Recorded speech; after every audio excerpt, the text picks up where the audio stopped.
தாய்லாந்தில் இருந்து உயிருள்ள பாம்புகளை தனது சரக்கு பெட்டியில் கொண்டு வந்த விமான பயணியை மும்பையில் உள்ள இந்திய சுங்க அதிகாரிகள் தடுத்து நிறுத்தினர். இந்த மாதத்தில் 3வது முறையாக பாம்புகளை கொண்டு வந்த விமான பயணி கைது செய்யப்பட்டுள்ளார். இதன்படி சுங்க அதிகாரிகள் மற்றொரு வனவிலங்கு கடத்தல் முயற்சியை முறியடித்தனர். 16 உயிருள்ள பாம்புகள் தாய்லாந்தில் இருந்து திரும்பிய பயணியிடம் இருந்து பறிமுதல் செய்யப்பட்டதாக மும்பை விமான நிலையத்தை சேர்ந்த சுங்க அதிகாரிகள் தெரிவித்தனர். இன்று வந்த பயணி கைது செய்யப்பட்டுள்ளார் என்று சுங்கத்துறை வெளியிட்ட அறிக்கையில் தெரிவித்துள்ளது.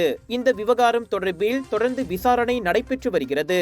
செல்லப்பிராணி வர்த்தகத்தில் பெரும்பாலும் விற்கப்படும் ஊர்வன உயிரினங்களில் உயிருள்ள பாம்புகளும் அடங்கும். மேலும் அவை பெரும்பாலும் விஷமற்றவை அல்லது மக்களை பாதிக்க முடியாத அளவுக்கு பலவீனமான விஷத்தை கொண்டிருந்தன. அவற்றில் கார்டர் பாம்புகள், காண்டாமிருக எலி பாம்பு மற்றும் கென்யா மணல் போஆ போன்றவை அடங்கும். ஜூன் தொடக்கத்தில் தாய்லாந்தில் இருந்து வந்த டஜன் கணக்கான விஷவிரியன் பாம்புகளை கடத்தும் ஒரு பயணியை சுங்க அதிகாரிகள் தடுத்து நிறுத்தினர். சில நாட்களுக்கு பிறகு பள்ளிகள், சூரிய பறவைகள் மற்றும் மரம் ஏறும் பொசம்ஸ் உட்பட 100 உயிரினங்களுடன் மற்றொரு பயணியை அதிகாரிகள் தடுத்து நிறுத்தினர்.